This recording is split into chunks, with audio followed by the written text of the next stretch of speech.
Good afternoon. Good afternoon, everyone. How are you? Happy Friday. Happy Friday. All right, let me see. Hello, hello. How are you? Can you all do me a favor as you are tuning in? Can you say hello in the comment section so I'll know you're here? Let me share this. I told them I would share this. Good afternoon, everyone. Happy Friday. Hi, Dorothy. All right, let me figure out how to do this here. Hello, hello. Happy Friday. I'm so excited about this chapter. So excited. As you all are jumping on, say hello.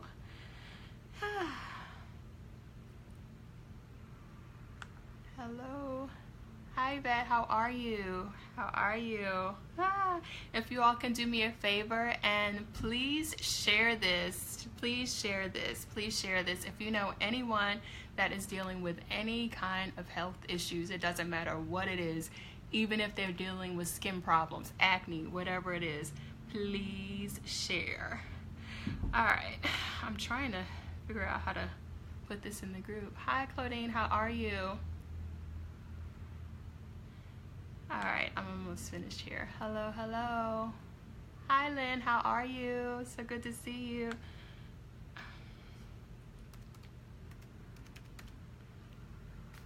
Hi, happy Friday, happy Friday. I'm so excited about this chapter today. So excited. All right, I got it. Here we go. Oh my gosh. Like trying to multitask here. All right. Yay, it's done. Okay, awesome. Happy Friday. How are y'all doing? So we are reading, for those of you, let me go ahead and start. For those of you that do not know me, or if this is your first time tuning in, welcome to the living room. Welcome to my living room. My name is Keisha Johnson, and you will find me here every Wednesday and every Friday at 12:30 for my book studies. And on Fridays, we are reading through Unshakable by John Eckhardt. We've been reading through this book for a little over a month now, just kind of taking it slow, reading it one chapter at a time, and it's been some really, really good information. And for those of you that are catching the replay, welcome and thank you so much for watching. And if you can type in hashtag replay so I'll know that you're watching. And for those of you again that are dealing with any kind of illnesses, any kind of health issues, it doesn't matter whether it's diabetes, whether you're dealing with your skin breaking out, whatever it is, I encourage you to please share this video. It's going to be some great information. So for those of you that are following along in the book, we are in chapter 7, which is titled Forgive and Be Healed. And as always, if someone can, I want to open up. First, I want to say that I have learned that almost everything is spiritual. Almost everything is spiritual. And anytime, we're dealing with any kind of health issues, it doesn't matter what it is, there's always a spiritual, some kind of cause spiritually that's causing it. And I've always heard that, and I've known that just from my self-experience, personally. So I'm going to share a little bit of that story once we jump into this. So for those of you that are watching, if one of you can type in Isaiah 53 verses 3 through 5 for me, and I'm going to read it. Again, it's Isaiah 53 verses 3 through 5, and it reads, "He was despised and rejected of men, a man of sorrows and acquainted with grief. And we hid, as it were, our faces from him. He was despised, and we did not esteem him. Surely he has borne our grief and carried our sorrows. Yet we esteemed him stricken, smitten of God, and afflicted. But he was wounded for our transgressions. He was bruised for our iniquities. The chastisement of our peace was upon him, and by his stripes we are healed." Can someone type that in? By his stripes I am healed. By his stripes I am healed. And that's Isaiah 53, 3 through 5. So last week we talked a little bit about bitterness and the different ways that bitterness manifests in our lives, and one of them was kind of wreaking havoc as far as our health. So in this chapter, he's digging a little bit more into that, and I was so blessed by what I read here and super excited to share it. Good morning, good evening or afternoon, Angelique. So starting on page 107, John Eckhardt opens the chapter by saying, in this chapter, we are going to look at some of the common reasons people get sick beyond just the physical reasons. He said, this spiritual perspective does not discount the simple idea that sometimes we do get sick and it is not always demonic. He said, there are cut and dry physical reasons why viruses, germs, and bacteria affect our bodies. Still, there are instances when we cannot ignore that a sickness or disease is spiritually rooted, and we need deliverance in order to be healed. There are a lot of cases where we need deliverance in order to be healed. And I can tell you that that has been my story personally. I remember not too long ago, actually, where I had some serious skin problems. I didn't know what was going on. All I know is that I was like depressed. And when I say that, like, I am not kidding you, my face was breaking out. It was horrible. And maybe I'm exaggerating a little bit, but to me, it was horrible. I did not want to leave my house. It was just really bad, and I couldn't understand what was going on. I didn't know if it was my diet. Then of course, I cleaned up my diet, and I was like, am I eating something I shouldn't be eating? Am I allergic to something? Am I not getting enough sleep? I know that I'm drinking enough water. I couldn't figure out what it was, and I kept going to the doctor, getting medication, and it just would not clear up. And finally, I was like, you know what? There's got to be something more behind this. So then I started researching and just found out that the spiritual root cause of what was going on. So with that, he said, we cannot ignore that a sickness or disease is spiritually rooted, and we need deliverance in order to be healed. And he also said, I do not believe that science or medicine is an enemy. I believe that doctors can do quite a bit for people, but I also know that much of what is called medicine today is simply prescribing drugs that do not heal. And he said they only cover up or take away the symptoms. They do not get to the root problem. So when I was going to the dermatologist trying to figure out what was going on to my skin, taking antibiotics, topical antibiotics, just all kind of stuff I was putting on my face that cost all kinds of money. And I just realized, I was just covering up what the real issue was. So it took me sitting before the Lord and figuring out, okay, Lord, what is really going on here? What is going on with my skin? What is happening here? And, I was reminded that, God cares about every little detail of our lives, even my skin. And I remember just kind of sitting and praying against whatever it was that was causing it. And I didn't want to share that with anyone because I know they may think it's crazy. Like, are you praying about some kind of demonic spirit to clear your face up? Like, I knew that no one would understand. So when I read it here, I was like, I knew it, so I'm just really excited about this. So starting on page 109, he is talking about getting to the root. And that is what this chapter is about, helping us get to the root of our sicknesses and our illnesses. And every book that we've been reading since August, I don't know if you all noticed that the spirit of rejection is always mentioned. I don't think we have read one book since August where the spirit of rejection, thank you for sharing, T. Yes, please share this, where the spirit of rejection has not been mentioned. So here we go again. He says, rejection is often the root cause of much sorrow and grief, and it is also the root cause of much sickness and infirmity. When we suffer from rejection, you also may have to deal with self-rejection and self-hatred. You also may have to deal with self-rejection and self-hatred. This happens a lot of the time because of how people deal with what others think about them and what others feel about them.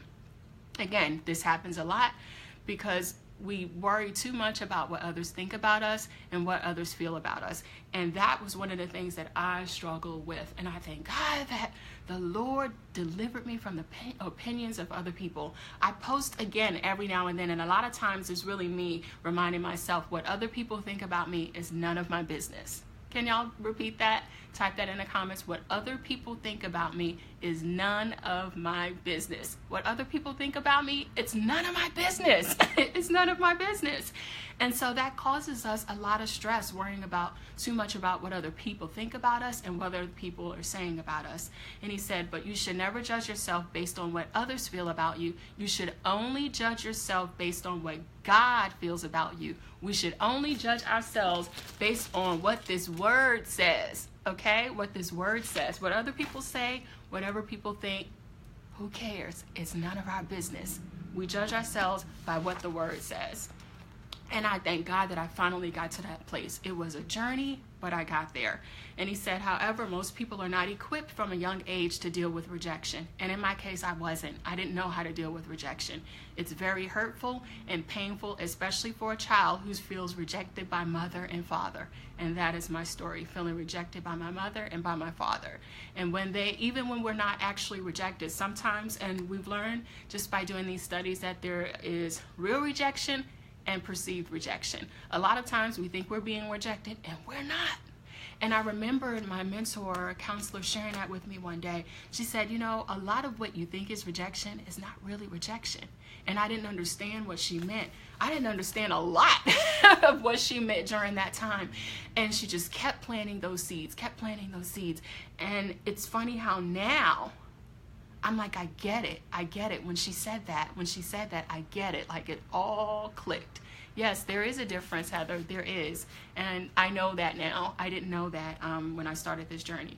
He said there are all kinds of rejection, including racial, societal, and gender rejection. He said rejection is one of the worst things the enemy can cause to happen in a person's lives. It opens us up to so much. Hey, Keisha, your name is spelled like mine, Keisha. It says rejection is one of the worst things the enemy can cause to happen in a person's lives. It opens us up to so much. This spirit of rejection, this nasty demonic spirit. And again, as I shared in previous broadcasts, and that John Eckhardt wrote in one of his books, Destroying the Spirit of Rejection, that the spirit of rejection is like a doorkeeper. You know, it's just this nasty demonic spirit that stands there and holds the door wide open and invites all of these other nasty spirits to come in. And when they do that, they wreak havoc in your life. Again, he said, rejection is one of the worst things the enemy can cause to happen in a person's life. And I'm here to tell y'all that is so true, but God. I did not learn how to deal with rejection. I did not learn how to deal with rejection. And that spirit of rejection has stolen so much from me. Relationships, just so much. I mean, relationships that meant so much to me. I allowed that spirit to come in and all its other spirits, you know, anger, you know, rage, bitterness, all of his friends, and have destroyed so many relationships. And because of that, I was angry with myself and I couldn't forgive myself. It was a journey for me even to forgive myself, you know, and I reached out to these people like, would you please forgive me for this? Would you forgive me for that? And they're like, you know what? I forgive you. I love you with the love of God. I forgive you. And I didn't realize that the problem was me. I didn't forgive myself. I learned a lot of bad habits to deal with rejection. Yes, a lot of bad habits. And I'm like, every book I read, I'm like, this nasty spirit of rejection just keeps being mentioned. And so let's see. Where was I? On page 110, John Eckhardt wrote, they call rejection a masterpiece of Satan. He was talking about a book. And I don't have this book, but I'm going to order it today. It's titled, Excuse Me, Your Rejection is Showing. Excuse Me, Your Rejection is Showing. And it's by Phil and Noel Gibson. Hold on. Do I have this book? Oh, no. I was like, these authors sound familiar. It's another book. Noel and Phil Gibson, Evicting Demonic Intruders. And I got this because there's a lot about rejection here in this book. I'm like, the Lord is leading me to all kind of great books. I knew the author sounded familiar. And so I want to encourage you all to get that book. And I may, after I read it, end up doing a study on that one as well. He said rejection is a doorkeeper. It is a root problem, a root demon. He said you can break branches off a tree, you can break symptoms off, but unless you go to the root of rejection and pull it up from the root, unless we pull it up from the root, it will grow back like a weed. Do y'all hear this? We have to pull it up from the root. And let's see, what did I wrote a note here. I can't even read my own handwriting. We have to get to the root. Yes, I just kind of wrote that we have to get to the root. Sometimes I can't read my own handwriting. He said deliverance ministry is designed to get to the root problems.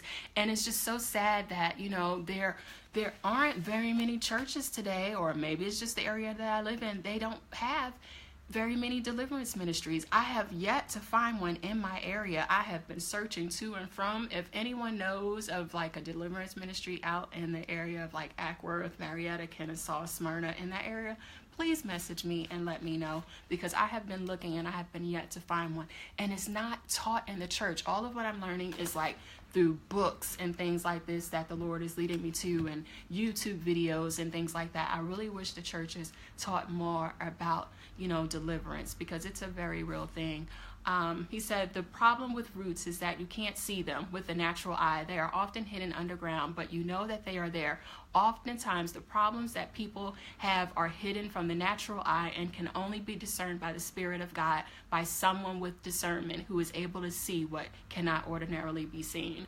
And then he went on to kind of talk about doctors and what they can see on charts and tests. And he said they don't always deal with rejection, anger, and bitterness. And many medical professionals are just now beginning to accept that there is a strong relationship between health of our our spirits and the health of our bodies and minds. And and I think just me learning what I'm learning, and just having gone through so many of these different things for myself. That's why I don't know if you all know, I run a health and wellness business, Keisha Johnson Wellness, and I work with so many women. And a lot of times when I'm talking to them, I'm trying to help them to understand that your problem with overeating, binging, whatever it is, whatever kind of eating disorder they're dealing with, it's there's usually always like a root cause, a spiritual root cause, and I try to help them to see that, because very many of us don't know that. Yes, mental illness for sure. Deliverance services are important. Yes, they are. And so I actually know of a ministry in Alabama, and every now and then I'll get in my car and drive there. It's not too long of a drive. I think it took about 2 or 3 hours, but I said it's worth the drive. So I want to jump ahead. He said sickness and infirmity are tormentors. And if someone can type in, I want to read something from the word, Matthew 18 verses 32 through 35. Matthew 18 verses 32 through 35. If someone can type that in. My mother rejected me, and I struggled with rejection all my life, but thank Jesus for healing me. Yes, Andrea, yes, I can totally relate to that. That is a lot of my story, just feeling rejected all of my life, and I thank God that he healed me. I'm just so thankful. So Matthew 18, it says, then his master, after he had summoned him, said to him, "Oh, you wicked servant, I forgave you all that debt because you pleaded with me. Should you not also have had compassion on your fellow servant, even as I had pity on you?" His master was angry and delivered him to the jailers until he should pay all his debt. So also my heavenly Father will do to each of you if from your heart you do not forgive your brother for his trespasses. And I think in one of the translations, I remember the word tormentors being used specifically. This is just like a nicer translation, but and I remember that because I remember the night I was sitting here on my couch and I read this verse I don't think it was for the very first time, but you know how you can read something and it not mean anything to you in one season, and the next season it like jumps off the page at you. I remember thinking and having a freak out moment and texting my mentor at the time, or a counselor at the time, and I was just like, look what I just read, and just freaking out. And I remember her jumping on the phone with me, like calming me down. We prayed together, and I freaked out because I knew that I was hanging on to like all of this unforgiveness towards my parents, and I was just like, I refuse. I knew that I was supposed to forgive them, but I was just like, I refuse to do it. I refuse, thinking that I was hurting them, not realizing that I was hurting my own self and holding my own self in a prison, and they're going on with their lives, probably don't even know that I'm still upset. So I remember reading that verse that day, like literally rocked my whole entire world and changed my life. And that is what the Word of God will do. It is like a mirror, and I say that all the time. Every time we open up this word, it's like a mirror, and it shows us our ugly selves. My history of rejection started with my dad, and I was bullied. Yeah, I was bullied too. I'm telling you, I get it. And I thank y'all for sharing, because a lot of times we think we are alone and we think we're the only ones dealing with things. And that's what the enemy wants us to think. He wanted me to think I was the only one feeling rejected. I was the only one having problems. You know, I was the only one molested. I was the only one, you know, being abused. I was the only one that had a traumatic childhood. And all I thought about was me, me, me, me, me, me, me. And that's what he wants us to do. He doesn't want us to know, you know, that we are not alone. We're not alone, and he wants us to think that we are. And so I lived my life like hiding behind this mask, just hiding, because I didn't want anyone else to know. And it wasn't until I took that mask off and started opening my mouth and sharing, that's when it's like, me too, me too, me too. And you hear a lot of me too's, and you realize you're not alone. You're not alone. So we read Matthew 18, 32 through 35. 23 through 35. I got that all mixed up, but it's in Matthew 18. And he says, John Eckhardt says, if you recall, in Matthew, the man who did not forgive his brother was handed over to tormentors. Tormentors represent demons. And then I'm going to jump ahead. He said, we don't want to live our lives being tormented by the enemy. So we often need to be healed from the root of bitterness. And we talked about bitterness last week. So if you didn't watch the video from last week, I encourage you to go back and watch it. He said the memories of bad things that have happened need to be healed by forgiveness. This forgiveness is the gift of God. Can someone type that in? Forgiveness is the gift of God. Forgiveness is the gift of God. Forgiveness is for us. It is not for the other person. It is for us. And then, you know, where he mentioned here about the memories of bad things that have happened to us. That is that demonic spirit of memory recall. And I think it was either the last week or the week before that we talked about that in one of the chapters. So I encourage you, if this is your first time tuning in, to just go back and watch all of them, because every chapter is good. And he wrote, many people will not forgive. Because many people will not forgive, they suffer from a lot of physical conditions from which they are not being healed. Sickness and disease are tormenting. When God commands us to do anything, it is for a reason. And it's usually always for our own good. Yes, forgiveness is the gift of God. And there's a reason that God commanded us. There's a reason why God commands us to forgive. There is a reason why he commands us to forgive. He knows that it's not going to be easy. And in my case, I was just like, you know what? I know what the word says, but I refuse. I will not forgive them. You know, and I just refused to forgive the people that hurt me, as if I didn't hurt anyone. You know, I refused. And honestly, not only did I refuse to forgive people that have hurt me, I refused to forgive myself. And I didn't forgive myself for the bad things that I did to hurt people, because it was like this kind of punishment. I don't know the word that I'm looking for, but I was punishing myself. Have any of you ever done that, where you did something wrong, or you did something to hurt somebody you love, and you didn't want to forgive yourself because you wanted to punish yourself? And I lived a lot of my life like that, punishing myself. And so me not forgiving myself, and I don't think I ever shared this, yes, with one person, just kind of turned into me like hurting myself, like doing dumb things. I mean, like twisting my skin, like I bit my arm before. Just, I would get so upset with myself and like literally hurt myself. I know that sounds crazy, but I just remember doing that. And I remembered sharing that, and she was just like, why do you do that? And I was like, I don't know why I do it. I didn't know why I did it. All I knew is that I was angry with myself because of people that I hurt. And you know, so it was a journey of me forgiving people that have hurt me and forgiving myself. And when I did that, my health changed. Like my headaches went away. I'm able to sleep better. My skin started clearing up. I mean, you know, there is a reason why, you know, God commands us to forgive. Sickness and disease are tormenting, and we don't have to put up with it. We don't have to put up with sickness and disease. We do not have to put up with it. We don't have to put up. We do not have to put up with sickness and disease. Can y'all type that in? I do not have to put up with sickness and disease. We don't have to put up with it. And a lot of times, sad to say, we bring a lot of it on ourselves. And I know in my case I did. So I want to read me and my handwriting, Ephesians 4 verses 31 through 32. If someone can type that in for me, Ephesians 4 verses 31 through 32. I was able to read my handwriting. Yay! Okay, so 4:31 through 32. That's what I said. Yes, it says, get rid of all bitterness, rage and anger, brawling and slander, along with every form of malice. Be kind and compassionate to one another, forgiving each other, just as in Christ God forgave you. I'm going to read that again.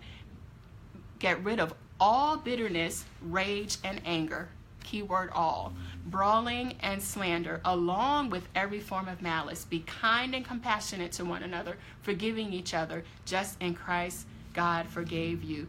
And of course it says be kind and compassionate to one another, forgiving each other. That includes being kind and compassionate to yourselves and forgiving yourself. That includes being kind and compassionate to ourselves and forgiving ourselves. I was not kind to myself, I was not compassionate to myself, and I certainly did not forgive myself because I wanted to punish myself. It was just crazy. But I thank God for deliverance. Yes, I know, I love that verse too.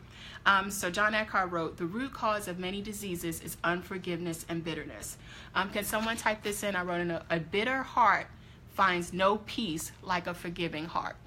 A bitter heart finds no peace like a forgiving heart. A bitter heart finds no peace like a forgiving heart. So now we're getting into the good information here. On page 114, John Eckhardt wrote, many of these ailments are due to bitterness and unforgiveness. He said they begin to show up in people as they start getting older. So a lot of times we won't see this manifested in our lives until we start getting older. He said over the course of their lives, they don't forgive, they hold on to grudges, they don't release people, they hold on to anger, and they don't get deliverance. Then after so many years, their bodies begin to be affected by bitterness, resentment, and anger. He said there is a profound effect on your body when bitterness is in your system. There is a reason why the Word of God tells us to get rid of it. There is a reason why the Word of God, like, this word isn't here just because, you know, it is a reason.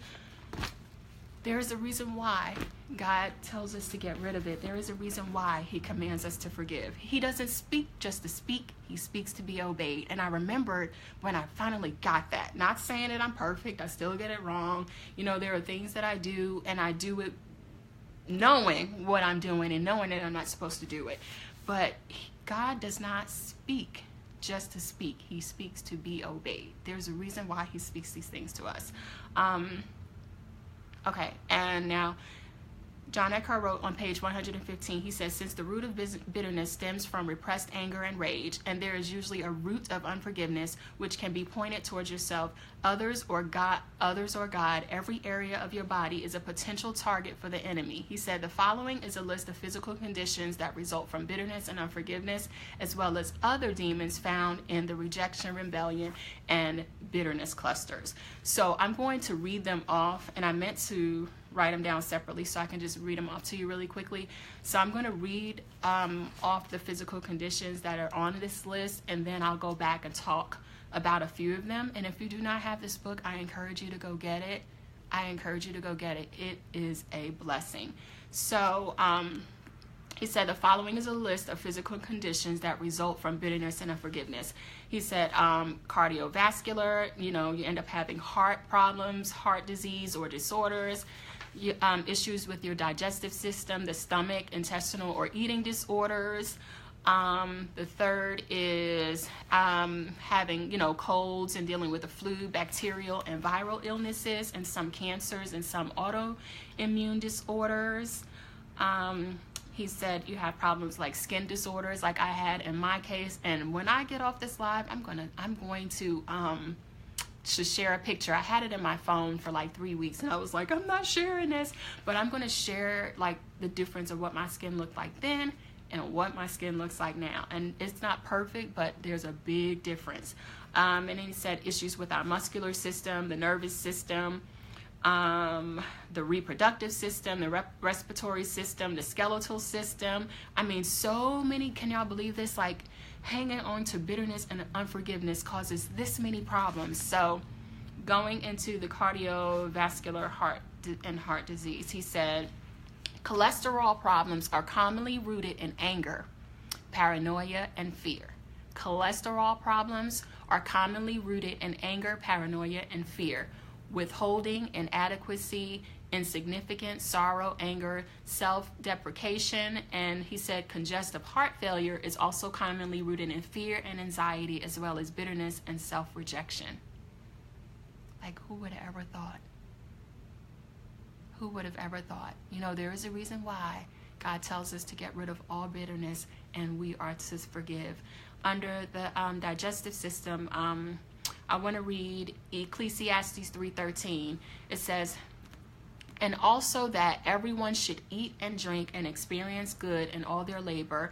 This is a gift of God. And also that everyone should eat and drink and experience good in all their labor. This is a gift from God. And John Eckhardt wrote, eating, drinking, and enjoying life are gifts from God. He said, so you definitely don't want your gut to be messed up. And I kind of giggled because I remember just having some problems with my digestive system. You know, everything was fine, and then all of a sudden there were things that I couldn't eat. I wasn't digesting my food properly. And again, you know, I couldn't understand what was going on. Why was my skin breaking out? Where are all these digestive issues coming from? And it was because I was hanging on to all that bitterness, all that anger, all that rage, and unforgiveness. And it wasn't until I released all of that, or not, I wouldn't say all of it, but most of it, you know, I realized things began to clear up. And it was a journey. So that's why I say not all of it, because it wasn't all at one time. It was a process. And he said, here are some digestive and eating disorders that need to be dealt with in deliverance. Some of them are anorexia. Do you know anyone struggling with that? Bulimia, gluttony, and weight issues.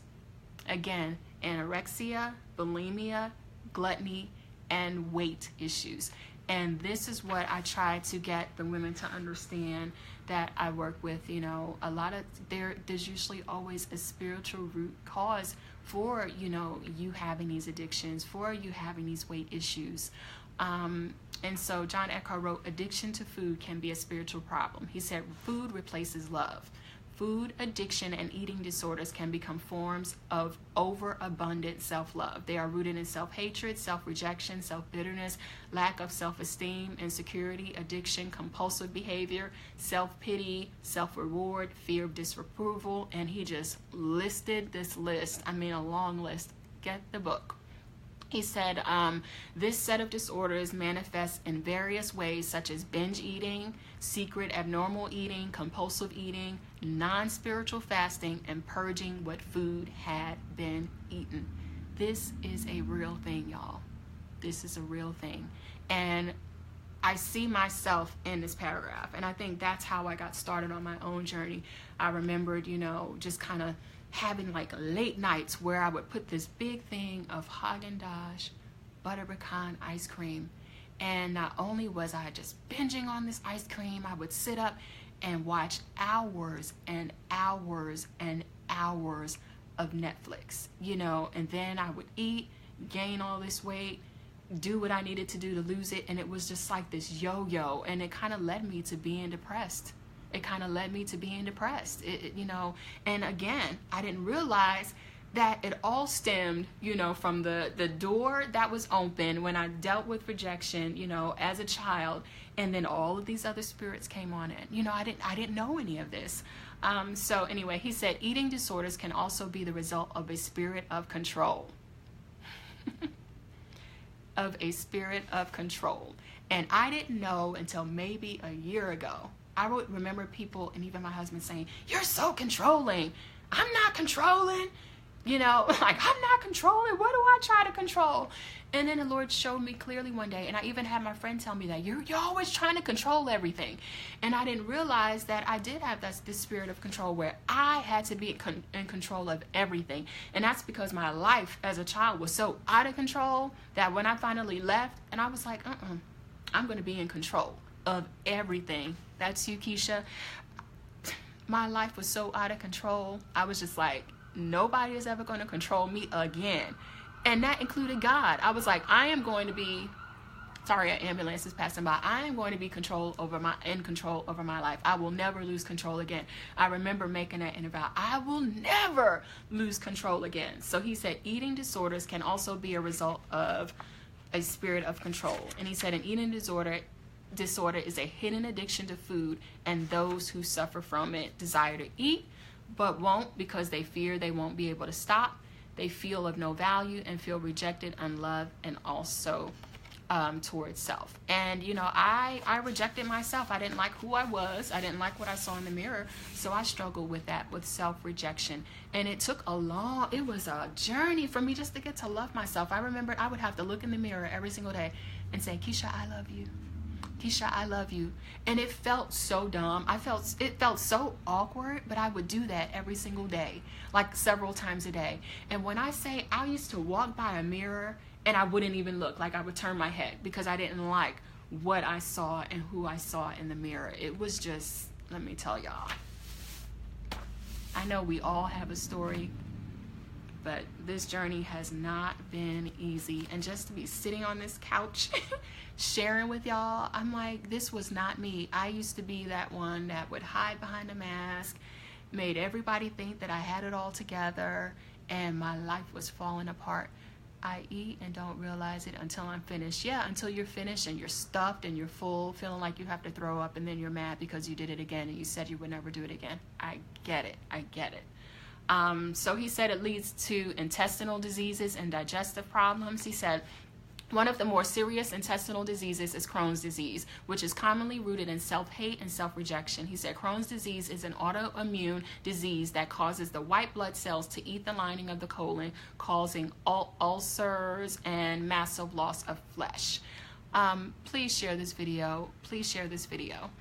He said colon cancer is another intestinal tract issue that is commonly rooted in bitterness and slander with the tongue. Slander with the tongue. Who would ever think that us slandering someone, us using our tongue, would cause our bodies this many problems? He said the power of death and life are in the tongue.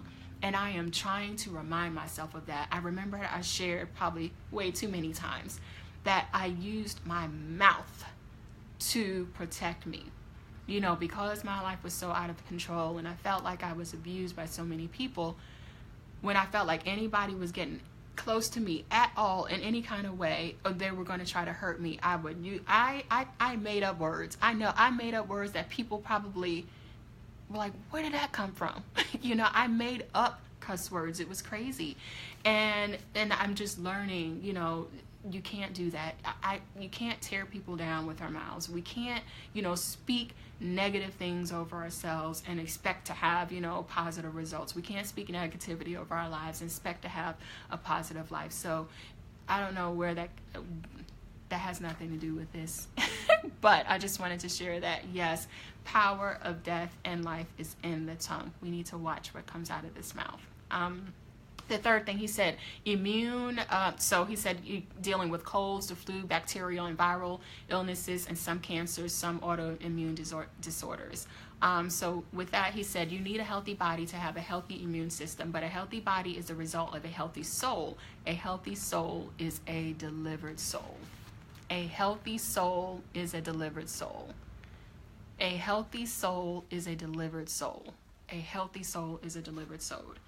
He said autoimmune disorders include type 1 diabetes, multiple sclerosis, rheumatoid arthritis, lupus, fibromyalgia, Crohn's disease, thyroid diseases, and other white blood cells. This is real, y'all. We can't speak negativity and expect to have positive results. Exactly. This is real. Someone struggling with diabetes right now, share this video. Someone struggling or suffering from rheumatoid arthritis, share this video. He said, hatred is what causes someone to attack you. Hatred is what causes someone to attack you. Self-hatred is what causes you to turn on yourself and attack yourself. This is what autoimmune disease is. He said many times the root of an autoimmune disease is demonic. The demons of self-hate, Self-rejection, bitterness, guilt, and shame are physically attacking your body. This is real. This is real. Self-hatred is what causes you to turn on yourself and attack yourself. Has anyone ever been there? Self-hatred, which led you to turn on yourself and attack yourself. I know what that feels like. I have been there. I have been there. But God. That's all I can say is but God. I'm sitting here on this couch because I am sharing with y'all. But God. Now we're getting into where he's talking about diabetes. And this issue is just so near and dear to me. I don't know how many people, men and women, that message me that have been like diagnosed with pre-diabetes, or that diagnosed with type 1 diabetes, type 2 diabetes. Like, this is a very real thing. And he's going into and sharing how but God, oh, you've been there too. Thank y'all for sharing. Sometimes I'm sitting here and I feel like I'm alone and by myself, so that makes me feel good knowing that I am not alone and I'm not the only one who has had these struggles. So he said, diabetes is commonly rooted in a critical and discontented spirit, one that is unsatisfied, angry, rejected, self-hating, abused, rejected, abandoned, and feelings of guilt. I'm going to read that again. He said, diabetes is commonly rooted in a critical and discontented spirit. Also alopecia, yes, all of it. Diabetes is commonly rooted in a critical and discontented spirit, one that is unsatisfied, angry, rejected, self-hating, abused, rejected, abandoned, and feelings of guilt.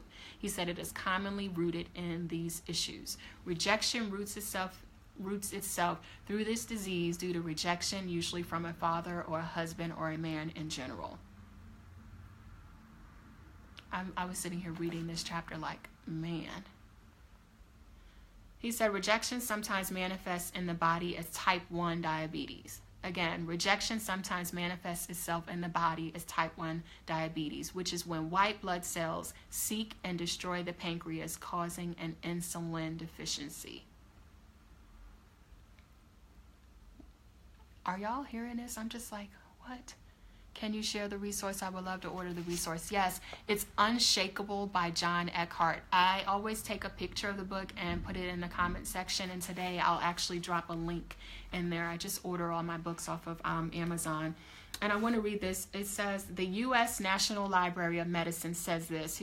Conditions such as depression and eating, cognitive and behavioral disorders may predate the onset of diabetes or present during the course of illness. He said there are additional challenges when diabetes develops in children and young people with pre-existing emotional and psychological difficulties such as severe conduct or attachment difficulties, autism, spectrum disorder, or family dysfunction. And that's from the U.S. National Library of Medicine. I was sitting here reading this chapter. I read it twice, like, wow. Now, colds and flu and viruses. He said these illnesses are commonly rooted in stress, brokenheartedness, self-doubt, guilt, and other issues contributing to a broken immune system, which opens us up to so many floating viruses. And I'm not going to go into all of the rest of this. Okay. Skin disorders. He said skin problems such as acne, rashes, boils, eczema, shingles, and psoriasis are commonly rooted in fear and anxiety, self-hatred, lack of self-esteem, and conflict with identity. These skin disorders are basically overactive histamine responses. And I know so many people, even myself, that was struggling with acne. I mean, I had great skin, and then all of a sudden, my skin went crazy. And I remember, and I'm telling y'all, it just went crazy, and I got so depressed. I mean, I literally cried every single day because I couldn't figure out what was going on with my skin. I was hiding out. At the time, I don't know how many times I missed work. You know, friends invited me to things and I wouldn't go. And I just literally hid in the house because I did not want to leave my house because I didn't want anyone to see my skin. And I know so many people suffering from eczema, so many people, suffering from shingles, so many people suffering with psoriasis. And he said that all of this is rooted in fear and anxiety, self-hatred. Yes, I had acne for years. Yes, I struggled with fear. I struggled with anxiety. I struggled with, hatred, lack of self-esteem, and conflict with my identity. And I'm just like, wow, this is true. This is true. This is very real, y'all. So again, he went into problems with the muscular system, the nervous system, the reproductive system, the respiratory system, the skeletal system. And he said multiple sclerosis is commonly rooted in deep self-hatred, shame, self-bitterness, and self-rejection. Can you read off the list of cancers? I will order the book. Yes, I will come back to that. I will come back to that. I will do that in the comment section. Depression and anxiety, yes.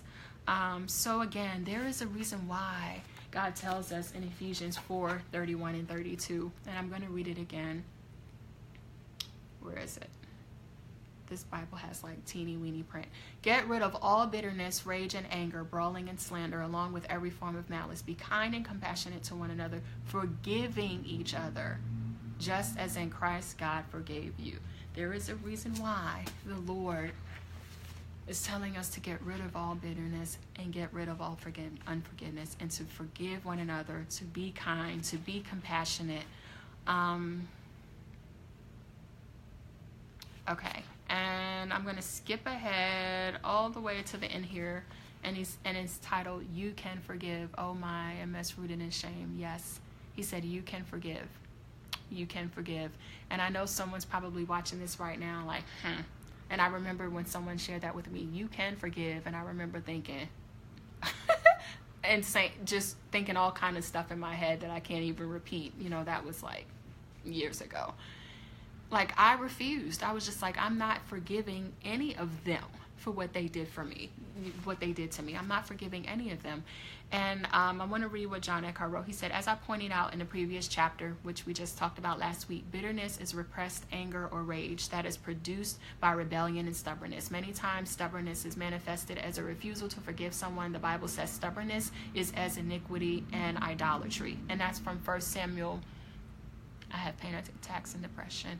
1 Samuel 15:23. You have them. We rebuke that spirit of anxiety and depression right now in the name of Jesus. He wrote, some people think they can't forgive because they don't feel like it. And that was me. I was like, I'm not going to forgive because I don't feel like it. It wasn't even that I didn't feel like it. I just didn't want to. I just didn't want to. And he said, the truth of it is there are a lot of things you have to do by faith. And that is what I had to do. By faith. I remember I had to say with my mouth, I forgive them. I forgive them. I forgive him. I forgive him. I forgive her. And I said it with my mouth, but my heart didn't feel it. And I had to do it by faith. I had to do it by faith. And sometimes we have to forgive people by faith. He said, you can't go by how you feel. And I'm adding in whether you want to or not. He says you can't go by how you feel. And I'm saying or whether you want to or not. He said because you may feel like punching that person's lights out. And I laughed. Actually, I laughed so hard, I think I spit. Like spit came out of my mouth. He said, because you may not feel like forgiving them, but because you may feel like punching that person's lights out. And I laughed because I can so relate to that. Let me tell y'all. I remember just, you know how like that demonic spirit of memory recall where we were talking about in past chapters, where it's that spirit that constantly reminds you of everything that ever happened to you. It constantly reminds you of everything that anyone ever done to you. And I would sit there and I remember thinking, if I ever see that person again, I'm gonna do this, say that, do this, do that, and do this. And I was hanging on to so much anger, so much rage, so much bitterness that I literally wanted to fight, and because I couldn't fight them, it's unfortunate that my husband, had to see the crazy where I would get he would do the smallest thing and I would get so mad. I would yell, I would scream, I would throw things. I mean, I punched holes in walls and he was just like, what in the world? What in the world? He could not understand. And bless his heart, he lived with that for so many years. And that's because I was hanging on to all that unforgiveness, all that rage, all that anger, all that bitterness.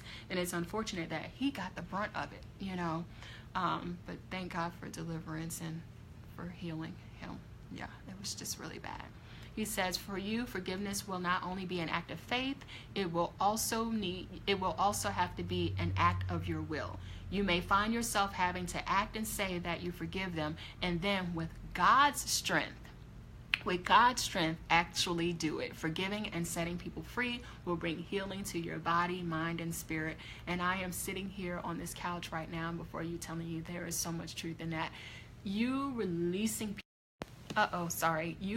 people will bring so much healing to your body, soul, and spirit. You know, a lot of times we think when we don't forgive people, you know, we're hurting them. We're hurting ourselves. We're holding ourselves in a prison. And it's not until you release yourself, you know, from that prison of unforgiveness that you will be healed in your body, mind, and spirit. And I had to forgive all of the men, you know, that were supposed to protect me, love me, and care for me, that hurt me instead, you know. And I remember just being so angry because, I would say, you know, they're going on with their lives, probably remarried, doing God knows what. And I'm 43 now, spent 38, 39, 40 of my years just stuck in bondage, angry, just mad, just they stole so much from me. And I was just angry that, you know, why, Lord, why? They're going on with their lives, and, you know, praying prayers like, kill them, Lord, you know. And I'm just being honest, because I just didn't want to forgive them. And it wasn't until I actually wrote a letter. I remembered my counselor saying, you know, our mentor saying, write a letter. You don't have to send it, but write it. And I remember writing that letter. It ended up being like 10 pages long. I sat there and wrote that letter, and I didn't think I had anything to say, but by the time I was done, it was 10 pages long, and I brought so much healing.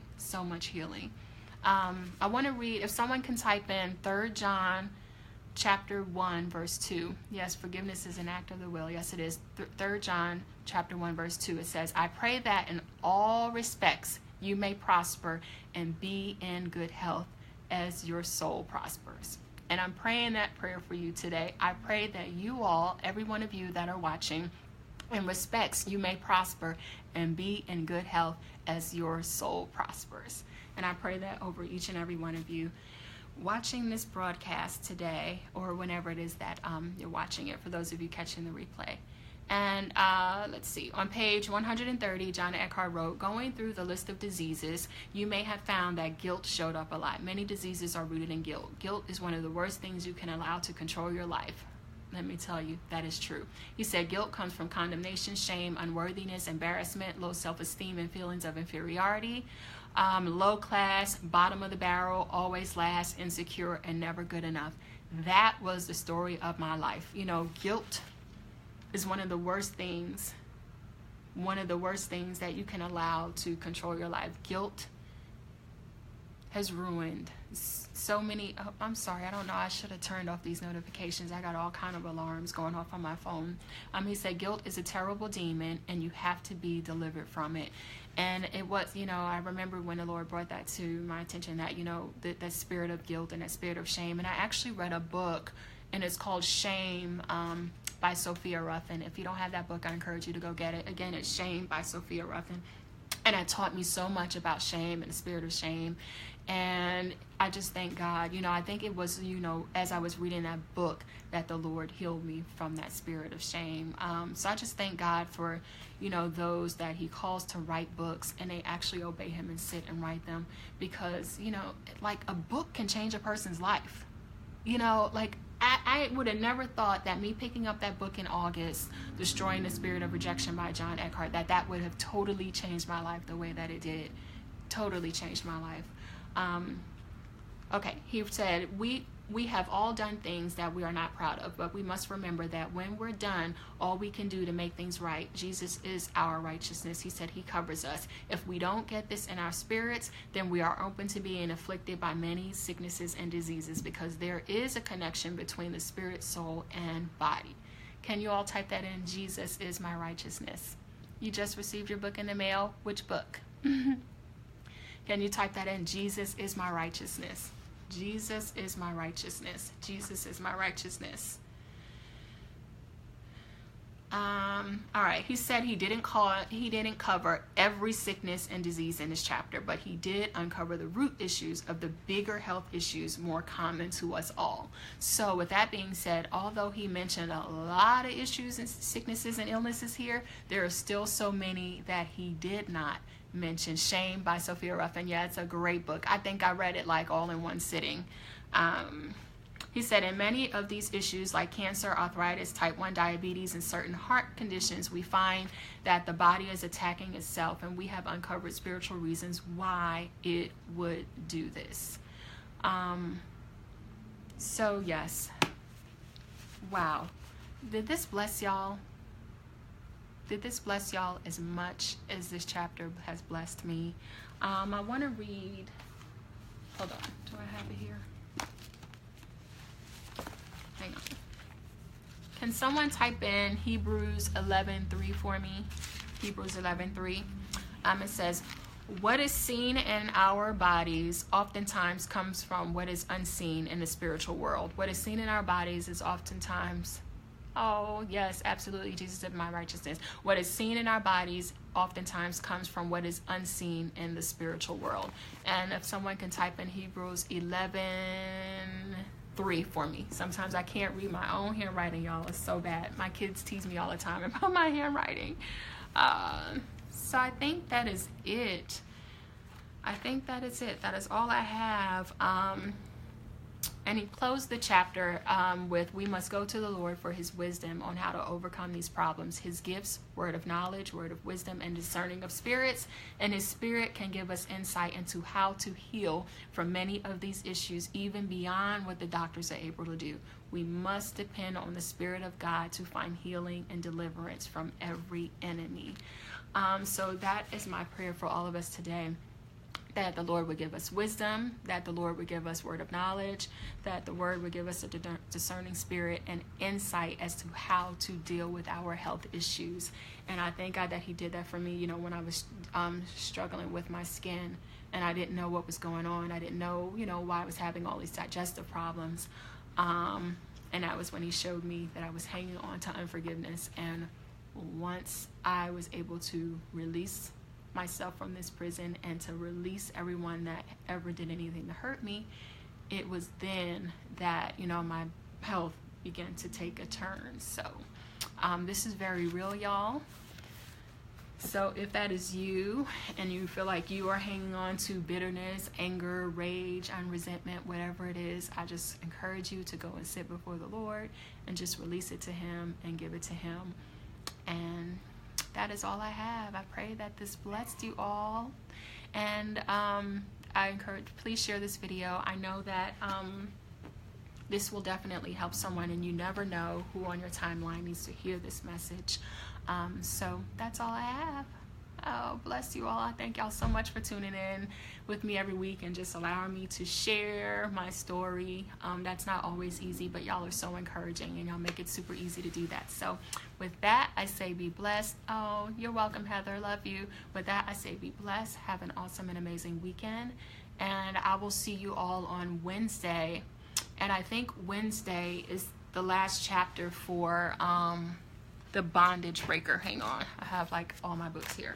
I think next week Wednesday is the last chapter for the bondage breaker, and I have 2 books that I feel like the Lord is leading me to share, and I'm reading through one of them right now. So I'll know by next Wednesday what the next book study is going to be for Wednesdays. All right, love y'all. Have an awesome weekend. Bye.